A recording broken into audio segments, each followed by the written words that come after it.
ચાણક્ય સુધાસાર. પ્રથમ અધિકરણ વિનયાધિકારિક. લોકોમાં પ્રચલિત આ પુસ્તકનું નામ અર્થશાસ્ત્ર છે, પણ મને લાગે છે કે આ પુસ્તકમાં જે વિષયોનું વર્ણન વિવેચન કરાયું છે તે અર્થશાસ્ત્ર કરતાં રાજશાસ્ત્રને વધુ પ્રગટાવનારું છે. એટલે આને અર્થશાસ્ત્ર કહેવું એ એક ભાગનું જ નિદર્શન કહેવાય. તેનું પૂરું નિદર્શન તો રાજશાસ્ત્ર નામથી જ થઈ શકે. એટલે માત્ર અર્થશાસ્ત્ર ન કહેતા આ પુસ્તકને રાજશાસ્ત્ર કહેવું વધુ સુસંગત લાગે છે. હા, આમાં અર્થશાસ્ત્ર પણ છે જ. આ પુસ્તકની શરૂઆતમાં ચાણક્યે મંગલાચરણ કે દેવસ્તુતિ કરી નથી. સીધા જ મૂળ વિષયની પ્રસ્તુતિ કરી છે, જેમાં પ્રથમથી જ તેમણે પોતાની નમ્રતા બતાવી છે કે મેં આ પુસ્તકની આના પહેલા લખાયેલા ઘણા બધા અર્થશાસ્ત્રોનો સહારો તથા સાર લઈને રચના કરી છે. તે બધા પૂર્વ આચાર્યોની કૃતજ્ઞ ભાવે નોંધ લીધી છે. વ્યક્તિની ખાનદાની તેના ઉપકારકોનો યથાસમયે આભાર માનવામાં તથા તેને યાદ કરવાથી જણાતી હોય છે. હલકો માણસ ઉપકારકોને ભૂલી જાય છે અને યથાસમયે પણ યાદ કરતો નથી. ગ્રંથની શરૂઆતમાં ચાણક્યે વિનયાધિકારિક અધિકરણ લખ્યું છે. આ અધિકરણમાં 20 પ્રકરણો લખાયા છે. તેનું પ્રથમ પ્રકરણ વિદ્યા સમુદેશ છે. વિદ્યા સમુદેશ પ્રકરણનો વિચાર કરીશું. વિદ્યાઓના 4 ભેદ છે. 1. આન્વીક્ષિકી, 2. ત્રયી, 3. વાર્તા અને 4. દંડનીતિ. કેટલાક આચાર્યો 3 જ વિદ્યા માને છે. આન્વીક્ષિકી વિદ્યાને 3 વિદ્યાઓમાં જ આવી ગઈ માને છે. આચાર્ય બૃહસ્પતિ 2 જ વિદ્યાઓ કહે છે, 1 વાર્તા અને 2 દંડનીતિ. બૃહસ્પતિ ચાર્વાકને મહત્વ આપે છે. ચાર્વાક તો વેદ વિદ્યા એટલે કે ત્રયી વિદ્યાને તો માત્ર આડંબર જ માને છે. શુક્રાચાર્યના મતે માત્ર દંડનીતિ એક જ વિદ્યા છે. બાકીની 3 વિદ્યાઓ આ એક દંડનીતિમાં જ સમાઈ જાય છે. મૂળમાં મુખ્ય હેતુ રાજવ્યવસ્થા સારી રીતે ચલાવવાનો છે. જો રાજવ્યવસ્થા સારી રીતે ચાલતી હશે તો બાકી બધું વ્યવસ્થિત થઈ જશે. રાજવ્યવસ્થા દંડથી ચાલતી હોય છે, એટલે દંડનીતિ જ એક વિદ્યા છે.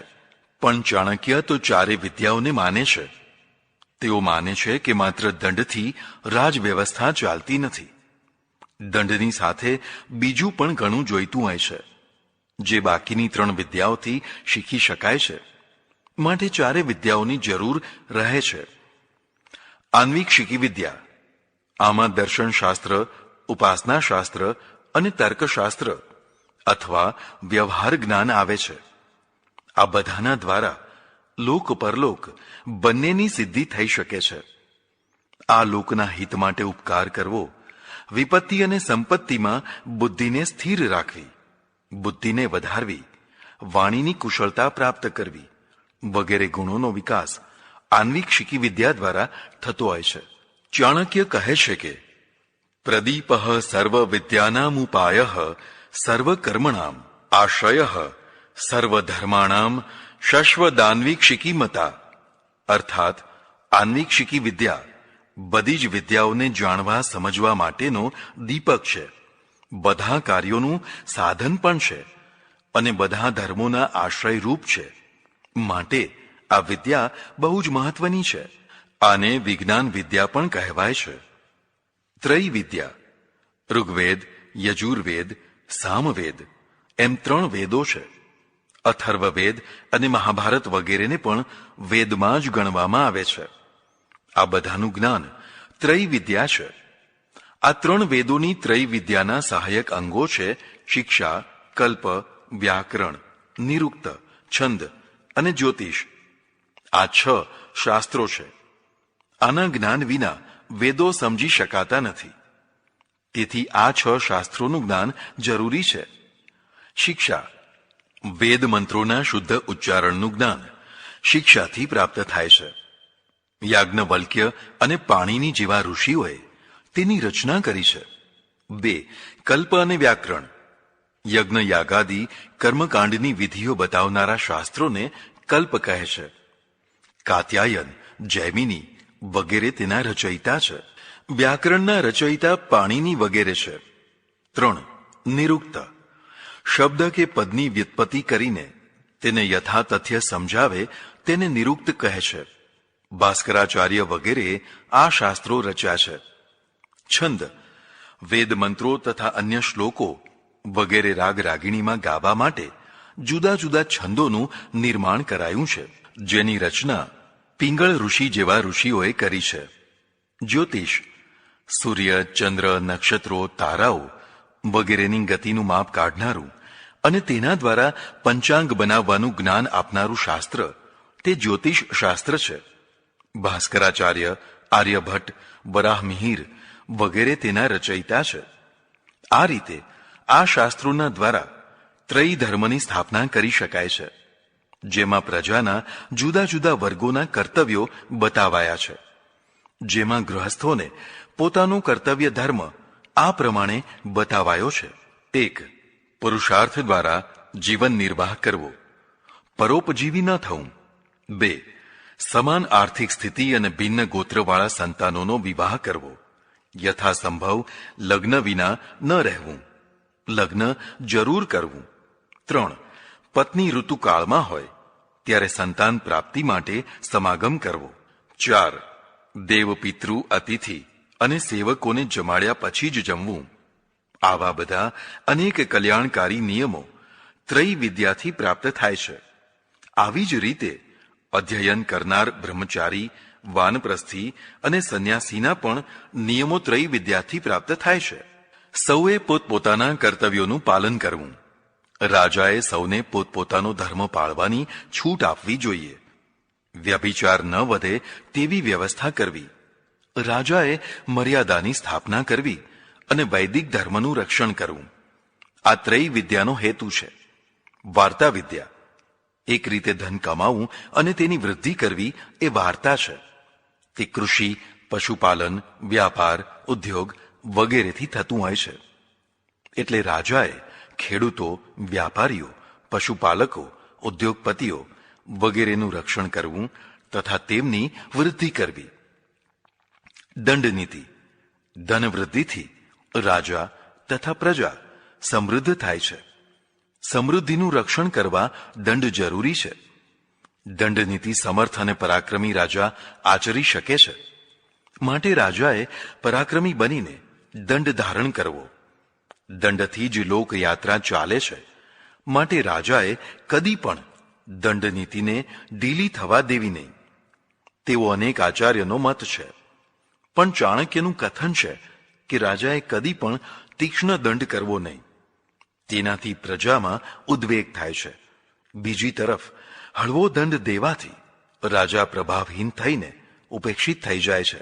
માટે રાજાએ મધ્યમ દંડ આપવો, જે યથાયોગ્ય હોય. મોટા ભાગે ચાણક્ય અર્થદંડના વધુ હિમાયતી છે.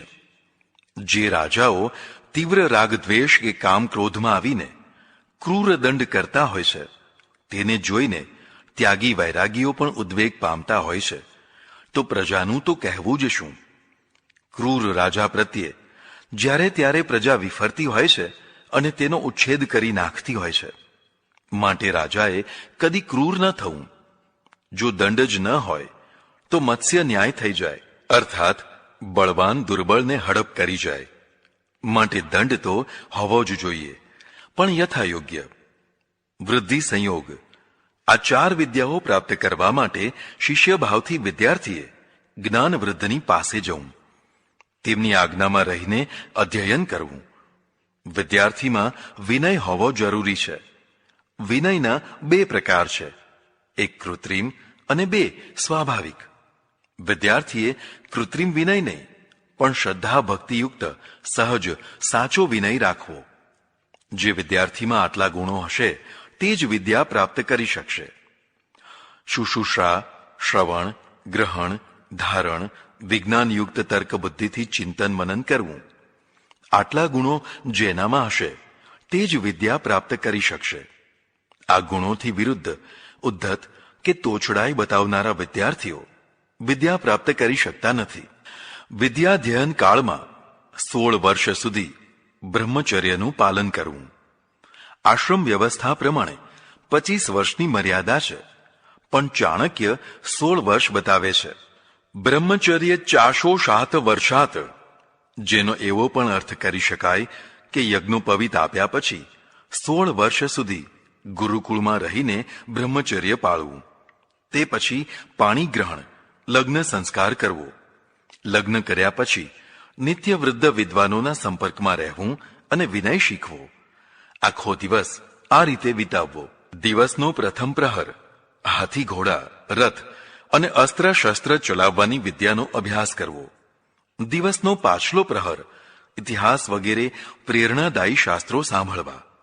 દિવસનો બાકીનો ભાગ નવું જ્ઞાન પ્રાપ્ત કરવું. રાજા વિદ્વાન હોવો જોઈએ. વિદ્વતા ભણવા સાંભળવાથી આવતી હોય છે. રાજાએ બહુ શ્રુત થવું. અહીં એક વાત ધ્યાન દેવા જેવી છે. આ નિયમો રાજા કે રાજકુમારો વગેરે માટે છે. કન્યાઓ માટે કશો નિર્દેશ નથી. કદાચ તે સમયે કન્યા શિક્ષણ નહીં હોય અથવા ઓછું હશે. તારીખ 3/5/2008. અધ્યાય 6. ઇન્દ્રિય જય. વિદ્યા વિનય હેતુ ઇન્દ્રિય જય. વિદ્યા વિનયનો હેતુ ઇન્દ્રિય જય છે. ઇન્દ્રિય જયનો અર્થ છે ઇન્દ્રિયોના આવેગોમાં તણાઈ ન જવું, લોલુપ ન થઈ જવું. ઇન્દ્રિયો અત્યંત બળવાન છે. તે ભલભલા યોગી તપસ્વીઓને પણ તાણી લેતી હોય છે. તો રાજા તો ઢાળ ઉપર ઉભેલો માણસ છે. તેને બધું જ પ્રાપ્ય છે, માત્ર દોટ મૂકવાની જ જરૂર છે. આવી સ્થિતિમાં જો રાજા ઇન્દ્રિય વિજય નહીં હોય તો તે ખીણમાં પડીને પતિત થઈ જશે. એટલે તેણે ઇન્દ્રિયોના આવેગો પર વિજય મેળવવો જરૂરી છે. ઇન્દ્રિયોને તાણી લઈ જનારા તત્વોમાં કામ, ક્રોધ, લોભ, માન, મદ, હર્ષ, શોક વગેરે મહત્વના તત્વો છે. તે સૌના પોતપોતાના શબ્દ, સ્પર્શ વગેરે વિષયો છે. આ બધા વિષયોમાં ગળા ડૂબી ન જવાય તેની સાવધાની એ ઇન્દ્રિય વિજય છે. પોતાના કર્તવ્યોના પાલનમાં ઇન્દ્રિયો અવરોધ ન કરે તે મહત્વની વાત છે. જે લોકો ઇન્દ્રિયોના આવેગમાં કર્તવ્ય ભ્રષ્ટ થયા તેમના થોડાક ઉદાહરણ ચાણક્ય આપે છે.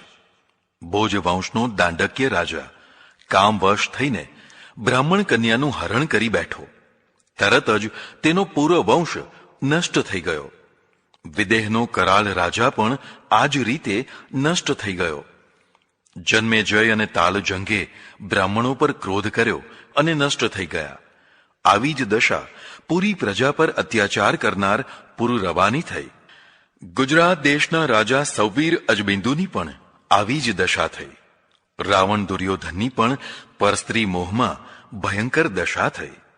અહંકારી, દંભોદભવ, હયનો સહસ્ત્રબાહુ કાર્તવીર્ય જમદગ્નિનું ક્રોધવશ અપમાન કર્યું અને નષ્ટ થઈ ગયો. હર્ષના આવેગથી વાતાપી યાદવો વગેરે નષ્ટ થઈ ગયા. આવા અનેક ઉદાહરણો છે જેમાં કામાદિના આવેગથી નિરંકુશ થઈને રાજાઓએ અવિવેક ભર્યા કાર્યો કર્યા હોય અને નષ્ટ થઈ ગયા હોય. માટે રાજાએ આવેગોમાં ન તણાતા ધીરજપૂર્વક વિનય વિવેકથી શાંત ચિત્તે રાજ કરવું. તારીખ 3/5/08. અધ્યાય 7. રાજાનો વ્યવહાર. 1. કામ વગેરે 6 દોષોથી મુક્ત થવું. 2. વૃદ્ધ અનુભવી વિદ્વાનોનો સંગ કરી જ્ઞાન વૃદ્ધિ કરવી. 3. ગુપ્તચરોની જાગૃતિથી પોતાના તથા પાડોશી રાજ્યોમાં થતી હિલચાલ પર નજર રાખવી. 4. નવા નવા ઉદ્યોગ ધંધા ખીલવવા. 5. પ્રજાને પોતપોતાના કર્તવ્યોમાં લગાડવી. 6. વિદ્યાનો તથા સંસ્કાર સભ્યતાનો પ્રચાર કરવો. 7. જે લોકો પ્રજાહિતના કાર્યો કરતા હોય તેમને પુરસ્કૃત કરવા. સંસ્થા કે વ્યક્તિની કદર કરીને તેમને ઇલકાબ આપવા. 8. અને છેલ્લે પોતાના વ્યવહારમાં પણ પ્રજાના હિતને કેન્દ્રમાં રાખવું. આવી રીતે જીતેન્દ્રિય થયેલા રાજાએ પરસ્ત્રી, પરદ્રવ્ય અને હિંસાનો ત્યાગ કરવો. રાજાએ વધુ પડતી નિંદ્રા લેવી નહીં. લાલચ કરવી નહીં કે અસત્ય બોલવું નહીં, અશિષ્ટ વેશ ધારણ કરવો નહીં, ખોટા કાર્યો તથા ખોટા માણસોનો સંગ કરવો નહીં. રાજાએ ધર્મથી વિરોધ ન થાય તે રીતે કામનું સેવન કરવું, વગર જોઈતું દુઃખ ભોગવવું નહીં. ધર્મ, અર્થ અને કામ ત્રણેય પરસ્પરમાં એકબીજાના પૂરક છે. આ ત્રણેયનું ન તો અતિ સેવન કરવું, ન અતિ ત્યાગ કરવો. કોઈ પણ એકનો અવિવેકપૂર્વક અતિ ત્યાગ કરવાથી પોતાના આત્માને તથા બીજાને દુઃખ પહોંચાડે છે. ફળ વિનાનો ખોટો વાંજ્યો ત્યાગ કરવો નહીં. અર્થ એવ પ્રધાનઃ ઇતિ કૌટિલ્ય. જીવનમાં ધનની જ પ્રધાનતા રહે છે તેવો ચાણક્યનો મત છે. ધનના દ્વારા જ ધર્મ અને કામની સિદ્ધિ થાય છે. માટે ન્યાય નીતિથી અર્થ સિદ્ધિ કરવી. રાજા આચાર્યો તથા મંત્રીઓની મર્યાદા નક્કી કરે, તેણે પોતાની મર્યાદા પણ સ્થાપવી. મર્યાદાહીન રાજા મર્યાદા સ્થાપિત કરી શકે નહીં. રાજાએ રાણીઓ સાથે પ્રમાદીપણે વધુ પડતો સમય બગાડવો નહીં. કદાચ રાજા કર્તવ્ય વિમુખ થઈને અંતઃપુરમાં જ પડ્યો પાથર્યો રહેતો હોય તો મંત્રીઓએ તેને સાવધાન કરવો. જેમ એક પૈડાથી ગાડું ચાલે નહીં તેમ એકલા રાજાથી પણ રાજ્ય ચાલે નહીં. માટે તેણે બીજા પૈડા રૂપી મંત્રીઓની સેવા લેવી અને તેમનું માન રાખવું. અધ્યાય 8મો, મંત્રીઓની પસંદગી. રાજાએ કુશળ મંત્રીઓની નિમણૂક કરવી. 1. મહર્ષિ ભારદ્વાજનો મત છે કે રાજાએ પોતાની સાથે ભણેલા મિત્રોને મંત્રી બનાવવા, કારણ કે લાંબો સમય સાથે રહેવાથી તેમના સ્વભાવ તથા શીલની જાણકારી હોય છે. જેમ ભાવનગરના દરબારે પ્રભાશંકર પટણીની નિમણૂક કરી હતી. 2.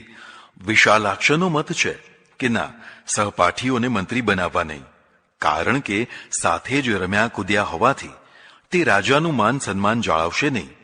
માટે રાજાએ કુશળ અને શીલવાન વ્યક્તિને મંત્રી બનાવવા. 3. પરાશર ઋષિનું કહેવું છે કે અતિ પરિચિત વ્યક્તિને મંત્રી બનાવવામાં બંને પક્ષે સરખો જ દોષ હોય છે, કારણ કે બંને એકબીજાના ગુપ્ત રહસ્યો જાણતા હોય છે. તેથી રાજા સદા માટે તેનાથી દબાયેલા રહેશે. 4. રાજા પોતાની ગુપ્ત વાતો જે મંત્રીઓ વગેરેને કહે છે તે બધાથી તેણે દબાઈને જીવવું પડતું હોય છે. એટલે રાજાએ વાતો પચાવવાની શક્તિ કેળવવી. જરૂર હોય ત્યારે જ કોઈને ગુપ્ત વાત કરવી, નહીં તો નહીં. 5. પરાશર તો કહે છે કે વિપત્તિમાં જે ખરો ઉતર્યો હોય તેને જ મંત્રી બનાવવો. 6. પણ નારદ મુનિનો મત છે કે આ વાત યોગ્ય નથી. વિપત્તિના સમયે પ્રાણ આપનાર કે વફાદાર રહેનાર તો લાગણીશીલ સ્વામી ભક્ત હોઈ શકે છે, પણ તેથી તે કાંઈ મુત્સદી થઈ જતો નથી. મંત્રી થવા માટે તો મુત્સદીપણું જરૂરી છે. ખરેખર તો મહામુત્સદી હોય, વફાદાર હોય, વિવેકી હોય અને આજ્ઞા પ્રમાણે વર્તનાર હોય તથા જરૂર પડે તો પોતાની બુદ્ધિથી પણ સાચો નિર્ણય કરી શકતો હોય તેને જ મંત્રી બનાવવો. 7. મહર્ષિ કૌણ પદંત કહે છે કે માત્ર આટલું જ યોગ્ય નથી. જે વંશ પરંપરાથી પૂરી કુશળતા અને વફાદારીથી રાજ સેવા કરતા હોય તેને જ મંત્રી બનાવવા, કારણ કે વંશ પરંપરાનો અનુભવ તથા ખાનદાની વફાદારી મહત્વની છે. આવા લોકો કદી પણ રાજાનો ત્યાગ કરતા નથી, ભલેને રાજા તેમના પર ક્રુદ્ધ કેમ ન થયો હોય. જેમ ગાયો અજાણ્યા ધણમાં રહેવા કરતા પોતાના જ ધણમાં રહેવાનું પસંદ કરે છે તેમ. 8. વાત વ્યાધિ નામના આચાર્યનો મત છે કે વંશ પરંપરાથી મંત્રી થનારા માણસો સ્થાપિત હિત થઈ જાય છે. તે કોઈને ગાંઠતા નથી, રાજાને પણ નહીં. માટે નવા કુશળ મુત્સદી માણસોને જ મંત્રી બનાવવા જોઈએ. 9. બાહુદંતીપુત્ર નામના આચાર્યનું કથન છે કે આવું કરવું યોગ્ય નથી. નિમણૂકમાં યોગ્યતા જ મુખ્ય કારણ હોવું જોઈએ, બાકી બધું ગૌણ સમજવું. મુત્સદી, વીરતા, વફાદારી, કુશળતા, કુલીનતા વગેરે સદ્ગુણો જેમાં હોય તેને જ મંત્રી બનાવવો જોઈએ. 10. ચાણક્ય પણ યોગ્યતાને જ સર્વોચ્ચ મહત્વ આપે છે. યોગ્યતા કાર્ય આવે ત્યારે જણાય, નીવડે ખબર પડે. આ રીતે વ્યક્તિને નીવડવા દેવો જોઈએ. ક્રમે ક્રમે તેની પદોન્નતિ કરવી, જેથી તેની કુશળતાનું જ્ઞાન થાય. બને ત્યાં સુધી રાજાએ પોતાના સગા વહાલા, ખાસ કરીને રાણી પક્ષના માણસોને મહત્વના પદો પર નિયુક્ત કરવા નહીં, કારણ કે તેમના પર નિયંત્રણ કરી શકાતું નથી. અધિકારીઓ પણ તેમની ભૂલો બતાવી શકતા નથી. તેથી અનર્થો થઈ શકે છે. અધ્યાય 9. મંત્રી પુરોહિતોની નિમણૂક. 1. રાજાએ પોતાના દેશમાં શ્રેષ્ઠ કાળમાં ઉત્પન્ન થયેલા, પોતાને અનુકૂળ રહેનારા, એટલે કે સામા શિંગડા ભરાવનારા નહીં, પક્વ બુદ્ધિવાળા, વિદ્વાન, તોલી તોલીને બોલનારા, શીઘ્ર નિર્ણય કરનારા, એટલે કે અનિર્ણાયક કે દીર્ઘ નિર્ણાયક નહીં, ઉત્તમ વક્તા, ઉત્સાહી, પ્રભાવશાળી વ્યક્તિત્વવાળા, કદરૂપા નહીં, ક્લેશને સહન કરી શકનારા. જે લોકો ક્લેશ સહી શકતા નથી તે ક્યાંય સ્થિર થઈ શકતા નથી. પવિત્ર વ્યવહાર અને આચરણવાળા, ધન અને સ્ત્રીમાં મન ન લગાડનારા, પ્રેમપૂર્વક વ્યવહાર કરનારા, ચીડિયા સ્વભાવવાળા નહીં, પ્રામાણિક મોરલવાળા, શીલવાન, બળ અને આરોગ્યવાળા, દુર્બળ કે રોગી નહીં, દ્રઢ મનોબળવાળા, જડતા કે ચંચળતા વિનાના, સૌને વહાલા લાગનારા, નિર્વૈરી. આવા અનેક સદ્ગુણોવાળા માણસોને રાજાએ સલાહકાર તરીકે નિયુક્ત કરવા. મંત્રીની નિયુક્તિ કરતા પહેલા તેની અનેક વાર કસોટી કરવી. અનેક કસોટીઓમાંથી પસાર થયા પછી જ નિયુક્તિ કરવી. 2. રાજાએ વિદ્વાન બ્રાહ્મણોની પુરોહિત તરીકે નિયુક્તિ કરવી. શાસ્ત્ર જ્ઞાનમાં નિપુણ અને રાજા તથા રાજ પરિવારનો હિત ઈચ્છનાર, શુદ્ધ આચરણવાળા વિદ્વાનને જ રાજપુરોહિત બનાવવો. તેના પ્રત્યે પૂજ્ય ભાવથી આદર રાખવો. આવા મંત્રીઓ તથા પુરોહિતોની સલાહ અને પ્રેરણા પ્રમાણે ચાલનારો રાજા સફળતાથી રાજ્ય ચલાવી શકે છે. અધ્યાય 10. અમાત્ય મંત્રીઓની કસોટી. રાજાએ અમાત્યો, મંત્રીઓ અને પુરોહિતોની પવિત્રતાની અનેક રીતે કસોટી કરવી. જે લોકો રાજાની પીઠ પાછળ નિંદા કરે, ખટપટ કરે, તેને અયોગ્ય સમજી અને દૂર કરવા. સૌથી મોટો દોષ ગદ્દારી છે. જે આગળ પ્રશંસા અને પાછળ નિંદા ખટપટ કરે તે ગદ્દાર છે. તેને ચલાવી લેવાય નહીં. અમાત્ય, મંત્રી, પુરોહિત વગેરે પૂર્ણ વફાદાર હોવા જરૂરી છે. અમાત્ય વગેરેની પવિત્રતાની કસોટી ખાસ કરીને 2 ક્ષેત્રોમાં કરવી. 1. તે ધનથી પવિત્ર છે અને બીજું, તે કામાચારથી પવિત્ર છે. જો કે ચાણક્યનો મત છે કે બનતા સુધી આવી કસોટી કરવી નહીં, કારણ કે જો અમાત્યો વગેરેને ખ્યાલ આવી જશે કે રાજા અમારી પાછળ પડ્યો છે, વિશ્વાસ નથી, પરીક્ષા કરે છે વગેરે, તો તે નારાજ થઈ જશે, સાવધાન થઈ જશે અને વધુ કુશળતાથી ખટપટો કરશે. તેઓ મળી અને રાજ વિપ્લવ પણ કરી શકે છે. એટલે સાવધાનીપૂર્વકના વિશ્વાસથી કામ લેવું. તેમ છતાં ગુપ્તચરોના દ્વારા ઝીણી નજર તો રાખવી જ. અધ્યાય 11. ગુપ્તચરોની સ્થાપના. રાજ વ્યવસ્થા ચલાવવા માટે ગુપ્તચરોની અનિવાર્ય આવશ્યકતા રહે છે. ગુપ્તચરો વિના શાસન ચલાવી જ ન શકાય. રાજા ગુપ્તચરોની આંખોથી શત્રુ અને મિત્રોને જોતો હોય છે. ગુપ્તચર વિનાનો રાજા આંધળો કહેવાય છે. માટે ગુપ્તચરોની વ્યાપક જાળ હોવી જરૂરી છે. આ ગુપ્તચરોના અનેક ભેદ છે, જેમાંના મુખ્ય આ પ્રમાણે છે. 1. કાપ્ટિક, 2 ઉદાસ્થિત, 3 ગૃહપતિ, 4 વૈદેહિક, 5 તાપસ, 6 સત્રી, 7 તીક્ષ્ણ, 8 રસદ અને 9 ભિક્ષુકી. કાપ્ટિપ, જે શત્રુના ભેદને જાણી લાવે, જે અનેક પ્રકારના વેશ ધારણ કરી શકે, અનેક ભાષાઓ બોલે, તેને કાપ્ટિક ગુપ્તચર કહેવાય છે. ઉદાસ્થિત, સંન્યાસ વેશ ધારણ કરીને અનેક છાત્રોને સાથે રાખી અને ગુપ્તચરી કરાવે, તે ઉદાસ્થિત કહેવાય છે. ગૃહપતિ, ખેડૂતના વેશમાં રહીને ખેતી વગેરે કરીને આજીવિકા ચલાવનાર આ ગુપ્તચરે ખેડૂતોની અંદરનું વાતાવરણ તપાસતા રહેવું. વૈદેહક, ગરીબ વ્યાપારીના રૂપમાં ફરનારો બુદ્ધિમાન ગુપ્તચર વૈદેહક કહેવાય છે. તાપસ, મુંડિત અથવા જટાધારી સાધુના વેશમાં ફરનારો ગુપ્તચર તાપસ કહેવાય છે. આવો તાપસ લોકો વચ્ચે રહીને સાદું શાકાહારી ભોજન કરીને ઉપદેશ આપે છે, પણ ખાનગીમાં માલ મિષ્ટાન વગેરે જમી શકે છે. આ તાપસ ગુપ્તચરોનો મહાન તપસ્વી હોવાનો પ્રચાર વૈદેહક વ્યાપારીઓ કરતા રહે, જેથી લોકો પ્રભાવિત થતા રહે. આ લોકો ભવિષ્ય ભાખે, પરદેશ જવાના યોગો બતાવે તથા બીજી બધી જાત જાતની ભવિષ્યવાણીઓ કરે. તેમની ભવિષ્યવાણીઓ સાચી પડી છે તેની સાક્ષી વૈદેહક ગુપ્તચરોએ આપવી. આ બધા ગુપ્તચરોના દ્વારા રાજાએ અમાત્ય, મંત્રી, અધિકારી અને લોકોની ગતિવિધિ પર નજર રાખવી. લોભ લાલચ આપીને પોતાના પક્ષમાં લેવા. જે લોકો કોઈ પણ ભોગે સુધરે નહીં, તેમને રાજા વિરોધી વલણ ચાલુ રાખે તો રાજાએ તેમને ગુપ્ત રીતે મરાવી નાખવા. અધ્યાય 12. ગુપ્તચરોના કાર્યો. સત્રી, જે અનેક શાસ્ત્રોના જ્ઞાતા હોય, કામશાસ્ત્ર અને નૃત્ય ગીત શાસ્ત્રના પણ જાણકાર હોય, તેમને સત્રી ગુપ્તચર કહેવાય છે. તીક્ષ્ણ, જે લોકો ક્રૂર હોય, મારામારી કરનારા હોય છે, તેમને તીક્ષ્ણ ગુપ્તચર કહેવાય છે.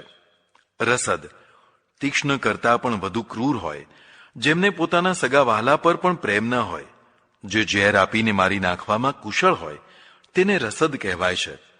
સંચાર, આવી જ રીતે ભગવાધારી સાધ્વી, વિધવા બ્રાહ્મણી, ધોબણ, અંત્યજ સ્ત્રીઓ વગેરે સ્ત્રીઓને પણ માહિતી મેળવવાના કામમાં લગાડવી, તેમને સંચાર કહેવાય છે. આ લોકો મોટા મોટા અધિકારીઓના અંગત જીવન સુધી પહોંચીને તેમની માહિતી રાજાને પહોંચાડે છે. તીક્ષ્ણ ગુપ્તચરો પોતાની માહિતી કાપટીપને પહોંચાડે, તેમને બાહ્યચર પણ કહેવાય છે. અને રસોઈઓ, નવડાવનારા, પગચંપી કરનારા, વાણંદ, જળ ભરનારા વગેરે અભ્યંતર ગુપ્તચર કહેવાય છે. ભિક્ષુકી ગુપ્તચર સ્ત્રીઓએ આ બધા પાસેથી ગુપ્ત માહિતી ભેગી કરીને કાપટીપ સંસ્થાને મોકલી આપવી. તે એટલી ગુપ્ત હોય કે બીજા ગુપ્તચરો પણ જાણી ન શકે. ભિક્ષુકી ગુપ્તચરોએ અંતઃપુરની પણ ગુપ્ત માહિતી મેળવવી. રાજાએ એક જ ગુપ્તચરની માહિતીને સાચી માની ન લેવી. જુદા જુદા 3 ગુપ્તચરો જ્યારે એક સરખી માહિતી આપે ત્યારે જ સાચી માનવી. એવું બની શકે કે દ્વેષભાવ રાખનાર ગુપ્તચર કોઈના વિશે ખોટી માહિતી મોકલી આપે, માટે રાજાએ સાવધાન રહેવું. ખોટી માહિતી આપનારને દંડ કરવો અથવા દૂર કરવો. કેટલાક ગુપ્તચરો ઉભય વેતન ભોગી હોય છે, અર્થાત તે શત્રુ પક્ષમાં પણ નોકરી કરે છે અને વેતન મેળવે છે. આવું કોઈ ગુપ્તચર પોતાના દેશમાં ન પેસી ગયો હોય તેની સાવધાની રાખવી. આમ તો કુલ 18 પ્રકારના ગુપ્તચરો હોય છે. કુબડા, ઠીંગણા, નપુંસક, કારીગર, સ્ત્રીઓ, મૂંગા, મ્લેચ્છ વગેરે અનેક પ્રકારના લોકોને ગુપ્તચર કાર્યમાં નીમવા અને પળે પળ તથા કણે કણની માહિતી મેળવવી. ગોવાળિયા, વનવાસી, સંન્યાસી, સ્ત્રીઓ વગેરેને જ્યાં જેની જરૂર હોય ત્યાં તેને નીમવા. રાજાએ શત્રુના ગુપ્તચરોને પણ ઓળખી લેવા, તેમને પોતાના પક્ષમાં કરી લેવા અથવા નાશ કરી નાખવો.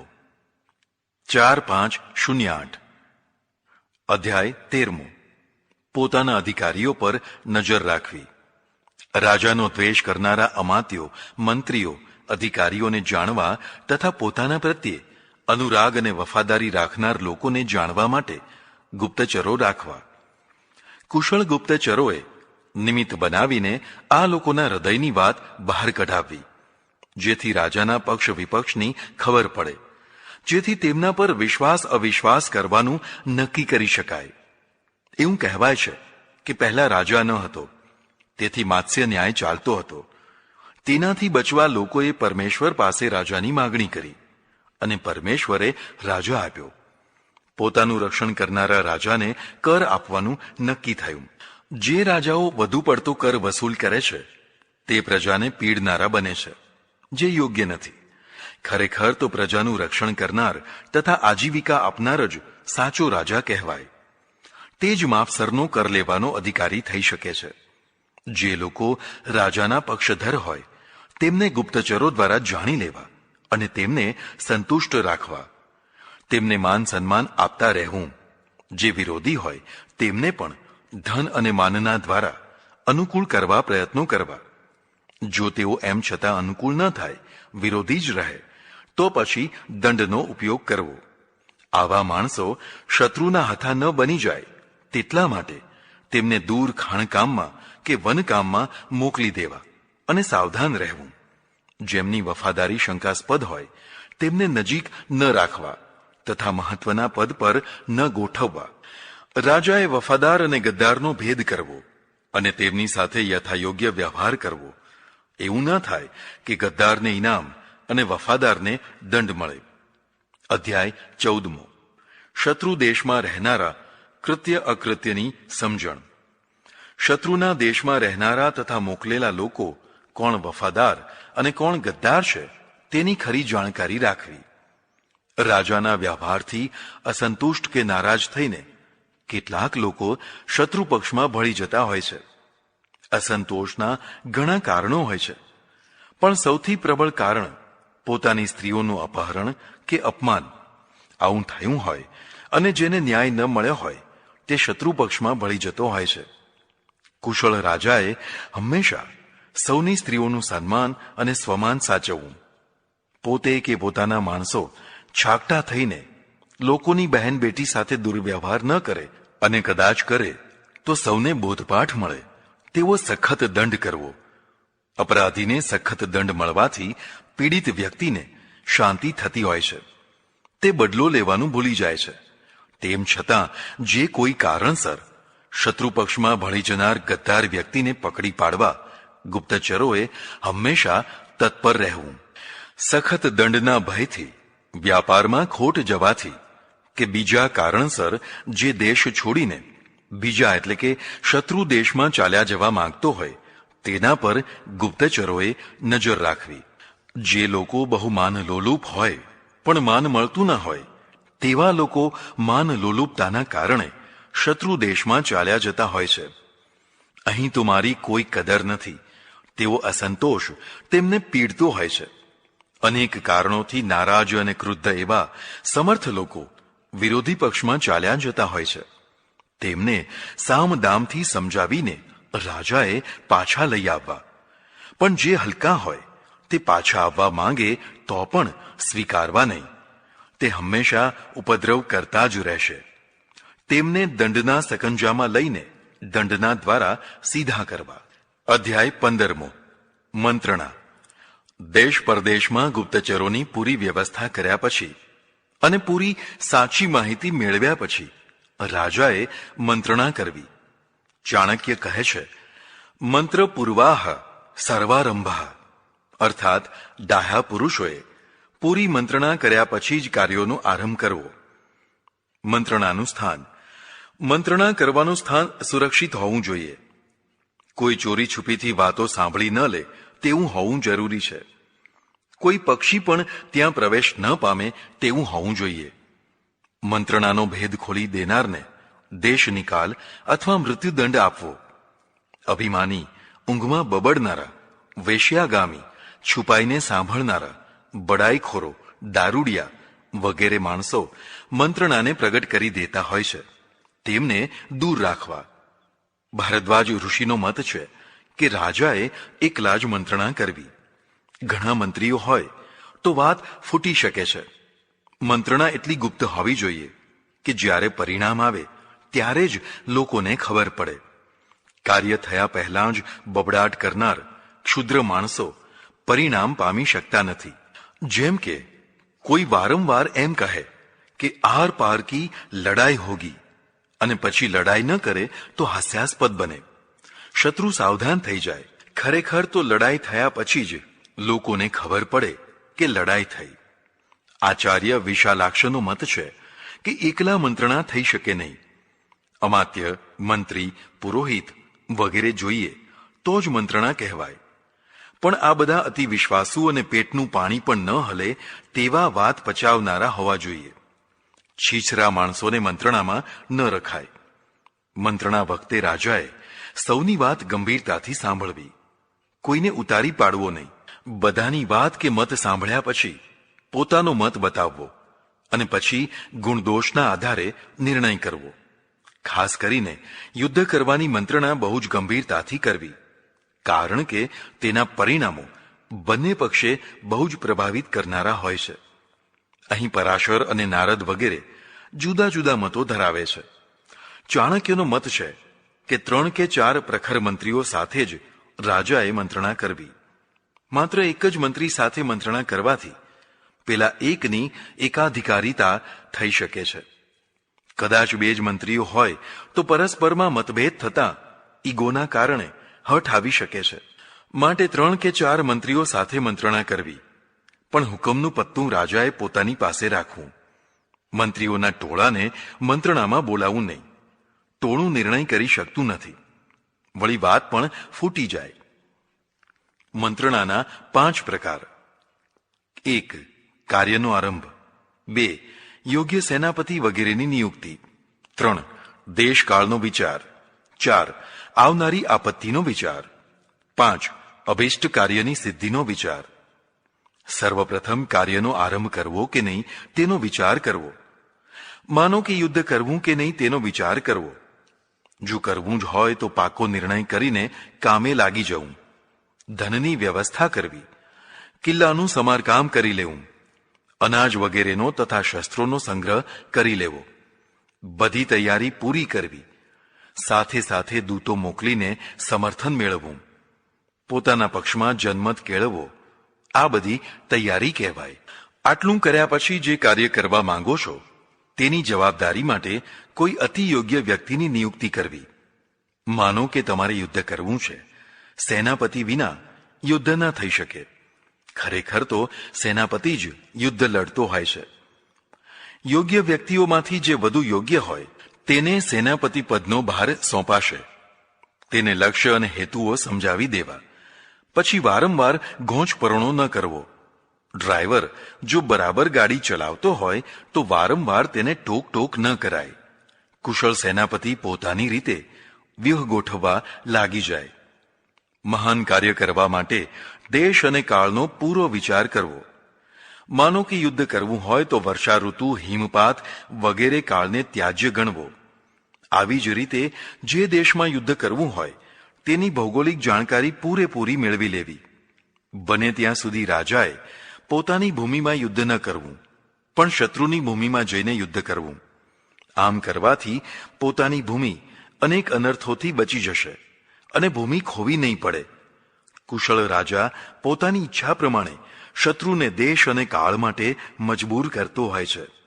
અકુશળ રાજા હાથ ઉપર હાથ રાખીને બેસી રહે છે અને શત્રુ છેક તેના કિલ્લા સુધી પહોંચી જાય છે. જ્યારે તમે કોઈ મહાન કાર્ય કરવાના હો ત્યારે વિઘ્નો તો આવવાના જ છે. મોટા કાર્યો કદી સરળ નથી હોતા. માનો કે યુદ્ધ કરવું છે તો ક્યાં ક્યાં વિઘ્નો આવશે તેનો વિચાર કરી તેના નિવારણના ઉપાયો કરવા.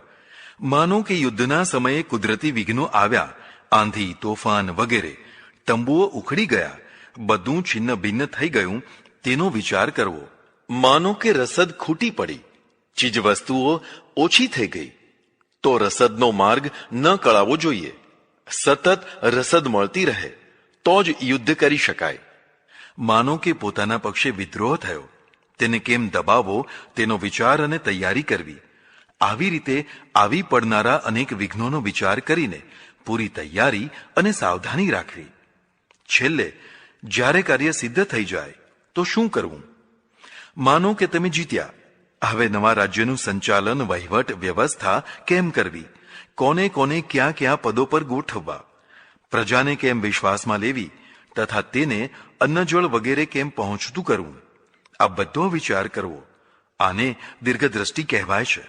સમજ્યા વિચાર્યા વિના કૂદી પડવું તે આંધળુકિયા કહેવાય.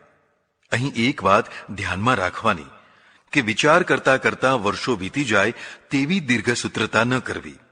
મહત્વની વાતો લાંબો સમય ગુપ્ત રહેતી નથી, તેમજ ઉત્સાહ પણ લાંબો સમય ટકતો નથી.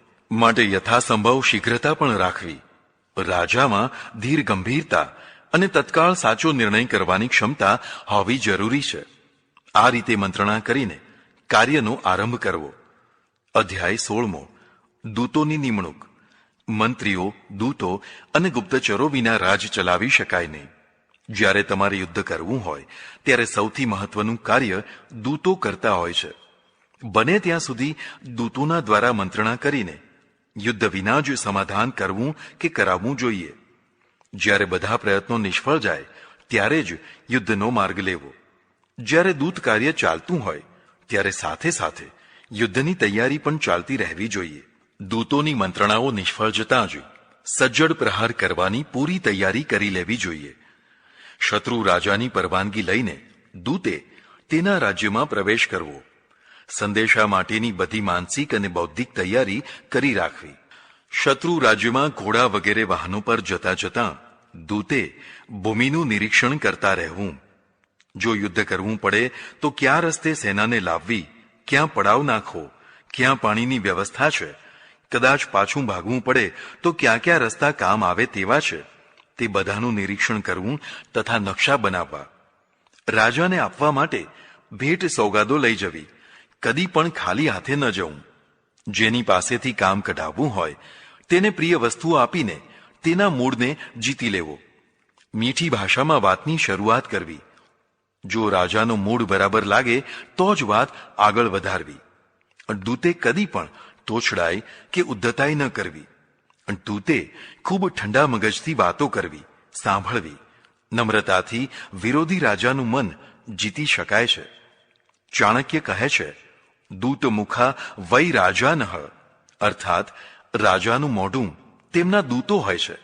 દૂતોના દ્વારા તેઓ રાજાની વાત રાખે છે. કદાચ કોઈ દૂતની વાત ન ગમે તો પણ તેનો વધ કરી શકાય નહીં. આવી નીતિ છે. કદાચ ચાંડાલ પણ દૂત થઈને આવ્યો હોય તો પણ તેના પર હાથ ઉપાડાય નહીં. તે પણ અવધ્ય છે. રાજાએ માનપાન સુખ સગવડપૂર્વક દૂતના નિવાસની વ્યવસ્થા કરવી. રાજાના માનપાનથી દૂતે કદી ફૂલાઈ ન જવું. પોતાના રાજાના બળની વાતો ન કરવી.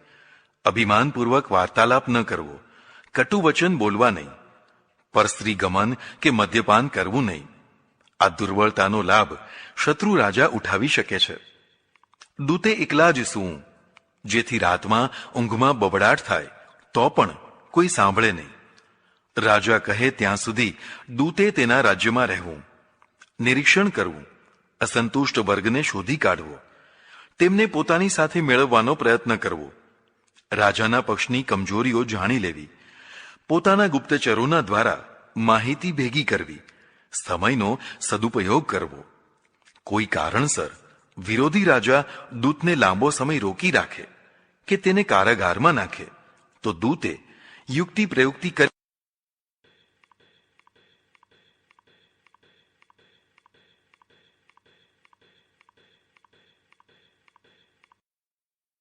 અધ્યાય 17 રાજાની રક્ષા.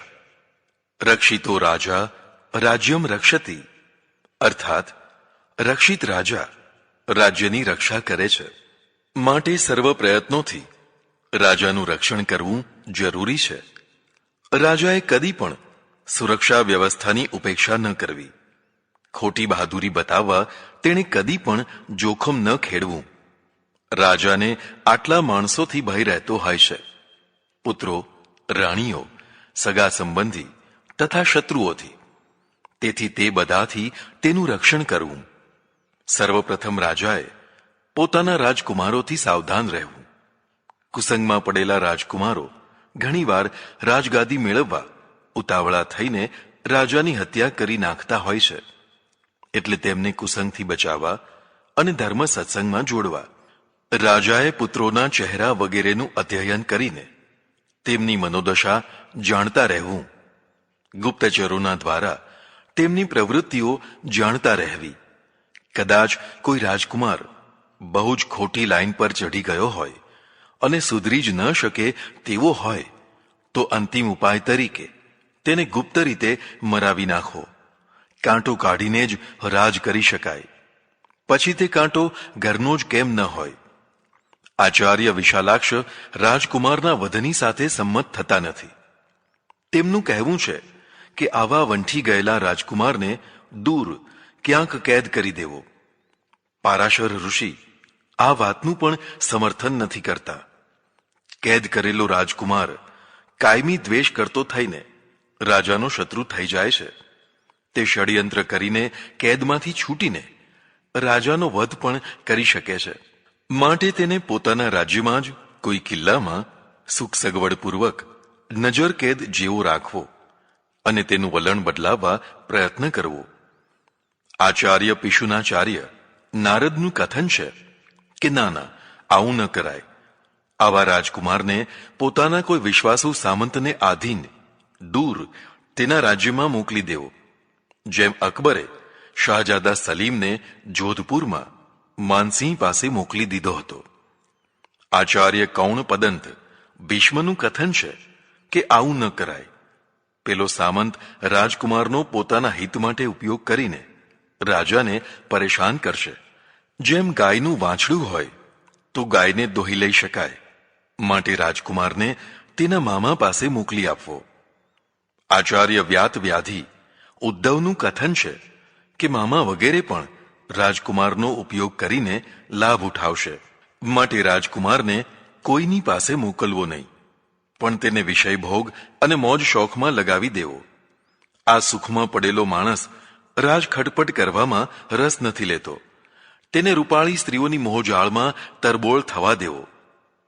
પણ આચાર્ય ચાણક્ય કહે છે કે સગા દીકરાને આ રીતે વિષય ભોગમાં ડૂબાડવો તે તો તેનું જીવન જ બરબાદ કરી નાખવા જેવું થયું.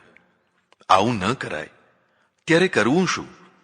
તેને સુધારવાનો પ્રયત્ન કરવો, અને ન સુધરે તો બીજા રાજકુમારોને આગળ કરીને તેને નિષ્ક્રિય અને શક્તિહીન બનાવી દેવો. આંબ નામના આચાર્ય પણ વંઠેલા રાજકુમારને વિષયભોગ, શિકાર, જુગાર, મદ્યપાન વગેરેમાં ફસાવવાની વાત કરે છે. પણ ચાણક્ય આમ કરવામાં સંમત થતા નથી.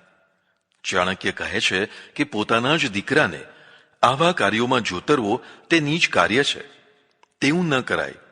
તેને સત્સંગમાં લગાવવો, ન લાગે તો પછી શક્તિહીન બનાવીને રાખવો અને બીજા રાજકુમારને આગળ લાવવો. ખરેખર તો રાજાને સૌથી મોટું દુઃખ પોતાના કુસંતાનથી પાછલી વયમાં થતું હોય છે. સુસંતાન હોય તો જ રાજા પાછલી વયમાં શાંતિથી જીવી શકે અને શાંતિથી મરી શકે. પણ જો કુસંતાન મળ્યું હોય તો રાજાનું જીવન દુઃખી દુઃખી અને અશાંત થઈ જતું હોય છે. કુસંતાન તેનું મોત બગાડતું હોય છે. અને સુસંતાન કે કુસંતાન આપણા હાથની વસ્તુ નથી હોતી. એટલે રાજાનું પોતાના જ પુત્રોથી રક્ષણ કરવું જરૂરી છે.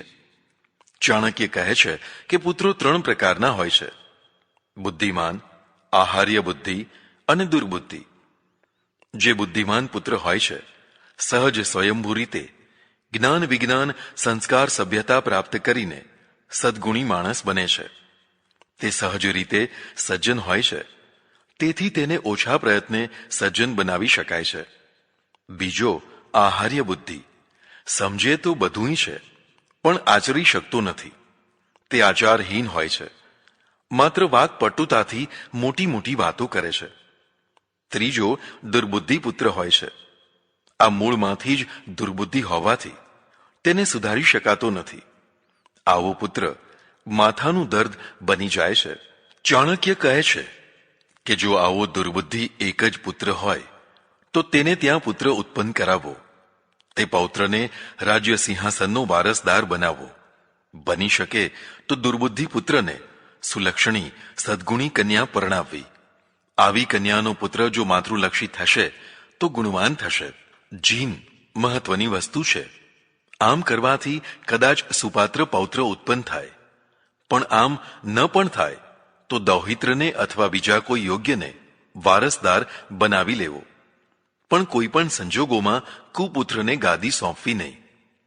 અધ્યાય 18મો નજર કેદ રાજકુમારો વિશે. પૂર્વે કહ્યું તેમ વિદ્રોહી થયેલા રાજકુમારને રાજાએ કેદ કરવો પડ્યો હોય તો કેવો વ્યવહાર કરવો. જો કે મુસ્લિમ અને તેમાં પણ મોગલ વંશમાં મોટા ભાગે એકબીજાની હત્યા કે આંખો જ કાઢી લેવાના ઘણા ઉદાહરણ છે. કેદમાં પડેલો કે દેખતો રાજકુમાર ગમે ત્યારે ખતરારૂપ બની શકે છે. એટલે મોગલો તો કાંટો જ કાઢી નાખવાનું યોગ્ય સમજતા હતા. આવી સ્થિતિ બ્રિટિશ વંશ પરંપરામાં થઈ દેખાતી નથી. તેમ છતાં રાજવંશોમાં તો વારસા માટે ખટપટો ચાલ્યા જ કરતી હોય છે. મુસ્લિમ શાસકોમાં આજે પણ પાકિસ્તાન, બાંગ્લાદેશ વગેરે દેશોમાં આવી જ કાપાકાપી ચાલતી દેખાય છે. જો કે આ દ્રષ્ટિએ ભારત ભાગ્યશાળી કહેવાય કે ઇન્દિરાબહેનના સમયમાં કટોકટી લાગુ કરીને મોટા મોટા નેતાઓને કેદ કરવા અને પછી છોડી દેવા સિવાય ખાસ કાંઈ હિંસા થઈ નથી. ચાણક્યનું કથન છે કે નજર કેદમાં રાખેલા રાજકુમારને રાજાએ સત્કાર્યોમાં લગાડી રાખવો.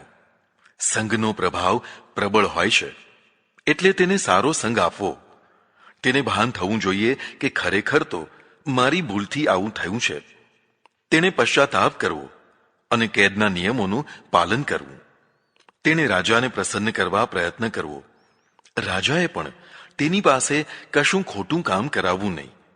કદાચ રાજા પ્રસન્ન ન જ થાય અને બીજા રાજકુમારો તથા બીજી રાણીઓના પ્રભાવમાં આવી ગયો હોય તો રાજકુમારે વનમાં ચાલ્યા જવું, અથવા પોતાના જાન માટે જોખમ જણાય તો કોઈ એક વચની પ્રતાપી સામંતનું શરણું ગ્રહણ કરવું. આવા રાજકુમારે કોઈ પ્રતાપી સામંતની કન્યા સાથે લગ્ન કરવા, મિત્રો બનાવવા, સેના એકઠી કરવી, ધન કમાવું. ખાસ કરીને પાખંડથી ધન કમાનારા ધર્મસ્થાનોમાંથી કે વહાણવટું કરનારા લોકો પાસેથી અથવા પોતાની માતાના પક્ષમાંથી સહાય મેળવવી. ગુપ્તચરો દ્વારા રાજાની વિગત જાણીને ઓચિંતાનો હુમલો કરી રાજાને મારી નાખી, પ્રધાનોને સમજાવી લલચાવી તેમને અનુકૂળ કરી રાજગાદીએ બેસી જવું. આ બધું રાજાએ નિરપરાધી રાજકુમારને કેદમાં રાખેલો હોય અને તેનો હક ડૂબતો હોય તેના માટે છે. પણ જે રાજકુમાર ખરેખર અપરાધી હોય તેને દેશવટો દેવો, અથવા તે ષડયંત્રો છોડતો જ ન હોય તો તેને ગુપ્ત રીતે મરાવી નાખવો. રાજ નિષ્કંટક હોવું જોઈએ. કાંટાઓને પોષવાથી કે ચાલુ રાખવાથી રાજા સુખપૂર્વક રાજ કરી શકે નહીં. અધ્યાય 19 રાજ વ્યવસ્થા. રાજા ઉદાર અને આદર્શવાદી હોવો જોઈએ. તેના આદર્શભર્યા આચરણોથી મંત્રી તથા અધિકારીઓ પણ આદર્શ અધિકારી થતા હોય છે. ખરેખર તો રાજા જ મંત્રી, અધિકારીઓ તથા પ્રજાનો ઘડવૈયો થતો હોય છે. ઘડાયેલા મંત્રીઓ, અધિકારીઓ અને ઘડાયેલી પ્રજા જ મહાન રાષ્ટ્રનું નિર્માણ કરતા હોય છે. રાજા આળસુ, પ્રમાદી, લબાડ કે કુકર્મી હશે તો તેની ખોટી અસર મંત્રીઓ વગેરે પર થવાની જ છે. રાજાએ પોતાના કર્તવ્યો માટે દિવસ રાતનું વિભાજન કરવું. સમયબદ્ધ જીવન જીવવાથી બધી વ્યવસ્થા સારી ગોઠવાય છે. સવારના પ્રહરમાં રાત્રિની થયેલી ઘટનાઓને તપાસવી. પ્રજાના રક્ષણને જાણવું, અર્થાત ચોરી લૂંટ તો નથી થઈ ને. રાજ્યના આવક જાવકના હિસાબ તપાસવા. દિવસના બીજા પ્રહરમાં નગર તથા રાષ્ટ્રની વિગત જાણવી. ન્યાયાલયના કામ જોવા. ત્રીજા પ્રહરમાં સ્નાન, સંધ્યા, ભોજનાદિ કરવા. અહીં પ્રહર 1.5 કલાકનો સમજવાનો છે. રાજાએ પ્રતિદિન સમય કાઢીને રાજશાસ્ત્રોનું અધ્યયન કરવું. દિવસના ચોથા ભાગમાં કર વસૂલીની વિગત જાણવી તથા અધ્યક્ષોની નિમણૂક અને બદલીઓ કરવી. પાંચમા ભાગમાં પત્ર વ્યવહાર અને મંત્રીઓ સાથે ચર્ચા વિચારણા કરવી. સાથે સાથે ગુપ્તચરોના લાવેલા સમાચારો જાણવા. દિવસના છઠ્ઠા ભાગમાં આનંદ પ્રમોદ કરવો. રાણીઓ સાથે નૌકા વિહાર કે બીજો આનંદ પ્રમોદ કરવો. સ્ત્રીઓ આનંદ પ્રમોદની ભૂખી હોય છે. જો તે તેને ન મળે તો અસંતુષ્ટ થઈને ખોટો વળાંક લઈ શકે છે. સ્ત્રીઓને તલવારથી સાચવી શકાતી નથી, પ્રેમથી જ સાચવી શકાય છે, કારણ કે સ્ત્રીઓ પ્રેમ ભૂખી હોય છે. રાણીઓને પ્રેમ આપવો એ પણ અનિવાર્ય કર્તવ્ય સમજવું. પ્રેમ વિનાનો લુખ્ખો માણસ સ્ત્રીને ગુમાવી બેસતો હોય છે. દિવસના 7મા ભાગમાં હાથી, ઘોડા, રથ, શસ્ત્રો વગેરેની સ્થિતિ જોવી. 8મા ભાગમાં સેનાપતિ સાથે યુદ્ધ વગેરેની સ્થિતિનું જ્ઞાન જાણવું અને મેળવવું. આ રીતે 1.5 કલાકના 8 ભાગ પૂરા કરી પૂરો દિવસ કર્તવ્ય પરાયણ રહેવું. છેલ્લે સંધ્યાવંદન કરવું. હવે રાત્રિના વિભાગ કરીએ. પ્રથમ પહોરમાં ગુપ્તચરો સાથે વાર્તા. બીજા પહોરમાં સ્નાન, સંધ્યા, ભોજન અને સ્વાધ્યાય કરવો. ત્રીજા ભાગમાં ગીત સંગીત સાંભળવું. ચોથા 5મા ભાગમાં અંતઃપુરમાં જવું. તે પછીનો કાળ શયન આદિમાં વિતાવી વહેલી સવારે બંદીજનોના મધુર ધ્વનિ સાંભળતા સાંભળતા જાગ્રત થઈને કર્તવ્યોમાં લાગી જવું. તેણે નિશ્ચિત સમયે દરબારમાં જવું. તેના સમય પાલનથી બધા સમયનું પાલન કરશે. તેની કર્તવ્ય પરાયણતાથી બધા કર્તવ્ય પરાયણ થશે. રાજ દરબારમાં યોગ્ય માણસોને મુલાકાત આપવી. રાજાએ કોઈ વાર દેવાલયો, આશ્રમો, મઠો, અહીં બૌદ્ધ ધર્મના આશ્રમો માટે મઠ શબ્દ વપરાય છે. ચાણક્ય તેમને પાખંડી કહે છે. વેદશાળા, ગૌશાળા, હસ્તી, અશ્વશાળા, ધર્મશાળા વગેરેનું નિરીક્ષણ કરવું. આવી જ રીતે અનાથ બાળકો, વિધવાઓ, વૃદ્ધો, રોગીઓ વગેરે પર પણ ધ્યાન આપવું. અર્થાત આ બધાની ઉચિત વ્યવસ્થા કરાવવી. રાજાએ યજ્ઞશાળામાં જઈને પુરોહિતો તથા આચાર્યોને વંદન કરવા. રાજાએ લોકો એટલે કે પ્રજા માટે થનારા નિર્ણયો પોતે કર્યા છે તેવું જાહેર ન કરવું, પણ તે અધિકારીઓએ કર્યા છે તેમ જણાવવું. કદાચ ખોટા કે કઠોર નિર્ણયથી પ્રજા કોપી ઉઠે તો રાજા પોતાનો બચાવ કરી શકે અને સુધારો પણ કરી શકે. રાજાએ પ્રજાપ્રેમી થવું જરૂરી છે. પ્રજાના કોપ જેવો બીજો કોઈ કોપ નથી. પ્રજાના સુખમાં જ રાજાનું સુખ છે. પ્રજાના પ્રિય અને હિતકારક કાર્યો કરવા એ જ રાજાનું પરમ કર્તવ્ય છે. અધ્યાય 20મો. રાજભવન. રાજાને રહેવા માટે રાજભવન જોઈએ. તે કેવું હોવું જોઈએ તેની થોડી વિગત જાણીએ. વાસ્તુકળાના નિષ્ણાંત લોકોના દ્વારા ડિઝાઇન કરેલું રાજભવન બનાવવું. વાસ્તુકળાના જાણકારને સ્થપતિ, આર્કિટેક્ટ કહેવાય છે. કોઈ ગ્રહ નક્ષત્ર જોનારા જ્યોતિષીને વાસ્તુવિદ સમજવાનો નથી. રાજાએ ભવ્ય પ્રાસાદ બનાવવો.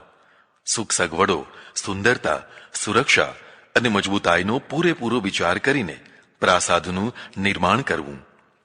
પ્રાસાદમાં સુખ સગવડોની વ્યવસ્થા હોવી જરૂરી છે. અગવડભર્યા નિર્માણ દુઃખદાયી હોય છે. પ્રાસાદ સુંદર ભવ્ય હોવો જોઈએ. તેને જોતાં જ રહી જવાય તેવી ભવ્ય સુંદરતા હોવી જોઈએ. તેમાં રહેનારા રાજા રાણી વગેરેની સુરક્ષાની પૂરેપૂરી વ્યવસ્થા હોવી જોઈએ અને ધરતીકંપમાં પણ તેનો કાંકરો ન ખરે તેવી મજબૂતાઈ પણ હોવી જોઈએ. આ બધાનું એક સાથે મિશ્રણ થયું હોય તેને પ્રાસાદ કહેવાય. ગરીબનું ઘર પણ ગરીબ માટે પ્રાસાદ જ કહી શકાય. જેમાં રહેવાથી પ્રસાદ મળે તે પ્રાસાદ કહેવાય. પ્રસાદ એટલે પ્રસન્નતા. પ્રસાદસ્તુ પ્રસન્નતા. રાજાએ પ્રથમ યોગ્ય ભૂમિ નક્કી કરવી. બને તો કોઈ ટેકરો કે પહાડી સ્થાન નક્કી કરવું. જ્યાં આવનારને દૂરથી જોઈ શકાય તથા અટકાવવા હોય તો અટકાવી શકાય, અથવા પોતે આગા પાછા થઈ જવું હોય તો તેમ કરી શકાય. પ્રાસાદની ચારે બાજુ ઊંચો મજબૂત કોટ ચણાવવો તથા તેની સાથે સાથે પાણીની ખાઈ પણ ખોદાવવી. પાણી ભરી રાખવાથી શત્રુ જલ્દીથી કોટની નજીક આવી ન શકે. પ્રાસાદમાં મોટા મોટા ભવ્ય ઓરડા બનાવવા. કોષગૃહ બનાવવું. અંતઃપુરની સાથે રાજાએ પોતાનું નિવાસસ્થાન બનાવવું, જેથી સરળતાથી અંતઃપુરમાં આવજા કરી શકાય. પૂરું ભવન ભૂલભુલામણીવાળું અને અનેક દરવાજાવાળું બનાવવું. બને તો ઊંડું ભોંયરું બનાવીને તેમાં પણ નિવાસસ્થાન બનાવવું. દરવાજા પર કોઈ દેવ પ્રતિમા જરૂર મૂકવી. તેમાંથી ભાગી છૂટવા માટે અનેક સુરંગો બનાવવી. દિવાલો પોલી હોય જેમાં સંતાઈ શકાય તથા થાંભલા પોલા હોય જેમાંથી ચઢવા ઉતરવાની સીડીઓની વ્યવસ્થા કરાઈ હોય. ભવનને યંત્ર ઉપર પણ બનાવી શકાય. આવું નિર્માણ આત્મરક્ષા માટે જરૂરી છે. રાજાના જીવનમાં કોઈ વાર ઓચિંતાનું સંકટ આવી પહોંચતું હોય છે. તેવા સમયે રાજા પોતાની રક્ષા કરી શકે તેવું ભવન બનાવવું જોઈએ. રાજભવનની સાથે જ પાછળના ભાગમાં દાસ દાસીઓ માટે તથા પ્રસૂતિગૃહ, ઔષધાલય વગેરે બનાવવા. સાથે સાથે ઉદ્યાનો, તળાવો વગેરે પણ બનાવવા. રાજનિવાસ સ્થાન આગળ દુર્વાની લોન પણ હોવી જોઈએ. ત્યાં મંત્રણા ભવન પણ હોવું જોઈએ. રાજકુમારો અને અધિકારીઓના નિવાસસ્થાનની સાથે સાથે રાણીઓની રક્ષા કરનારા સૈન્ય માટે પણ વ્યવસ્થા કરવી જોઈએ. રાજાએ કદી પણ કોઈ રાણીના ભવનમાં એકલા જવું નહીં. રાણીને જ પોતાના ભવનમાં બોલાવવી. જેથી કોઈ વાર વિશ્વાસઘાત ન થઈ જાય. ઘણી રાણીઓ હોય તેમાં ઈર્ષા દ્વેષ ભયંકર હોતા હોય છે. રાણીઓને મુંડનવાળા, જટાધારી તેમજ ધૂર્ત અને પાખંડી બાવાઓ સાથે મળવા ન દેવી. તેઓ ભવિષ્યવાણીઓ વગેરે કરીને રાણીઓના મગજ બગાડતા હોય છે. રૂગ્ણાવસ્થા સિવાય રાણીઓના પિયર પક્ષના લોકોને પણ બહુ મળવા દેવા નહીં, કારણ કે તેઓ ખટપટ કરતા કરાવતા હોય છે. સ્વચ્છ અને શુદ્ધ થયેલી રાણીઓએ રાજા પાસે જવું, શણગાર અને વસ્ત્રાલંકાર યુક્ત થઈને જવું. વૃદ્ધ ડોસા ડોસીઓ તથા કિન્નરોએ રાણીની રક્ષા કરવી. જેનામાં સંભોગ કરવાની ક્ષમતા હોય તેવા પુરુષોને રાણીઓથી દૂર રાખવા, કારણ કે સંભોગ સુખથી વંચિત રાણીઓમાંથી કોઈ તીવ્ર આવેગવાળી રાણી ગમે તેની સાથે ગમે તે કરી શકે છે.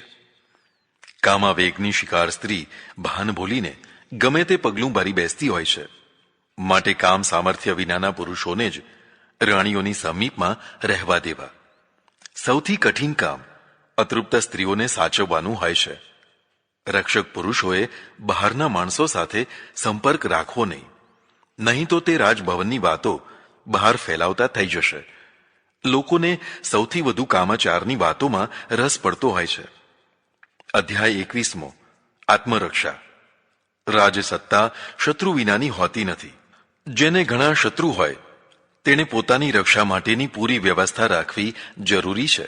તેમાં પણ જે એકની હત્યાથી હજારોનું ભવિષ્ય અંધકારમય થઈ જવાનું હોય તેણે કદી પણ પોતાની રક્ષાની ઉપેક્ષા કરવી નહીં. સાવધાની અને પૂરતી તૈયારી રાખવી એ ભયની નિશાની નથી, પણ કુશળતાની, જાગૃતતાની નિશાની છે. જે લોકો ખરો ભય હોવા છતાં સાવધાની કે તકેદારી નથી રાખતા તે નિર્ભય નથી, પણ મૂર્ખ છે, ભોટ છે. તેમનું અકાળે મૃત્યુ થઈ શકે છે. રાજાનું જીવન હજારોના જીવન સાથે સંકળાયેલું હોવાથી તેણે હંમેશા સાવધાનીપૂર્વક સ્વરક્ષાના ઉપાયો કરતા રહેવું. રાજા જ્યારે સવારે નિંદ્રામાંથી ઉઠે ત્યારથી જ જુદા જુદા રક્ષકોના દ્વારા રક્ષિત થઈને આવજા કરે. જે ઉચ્ચ ખાનદાનવાળા કુલીન લોકો હોય તેને જ રક્ષાની જવાબદારી સોંપવી.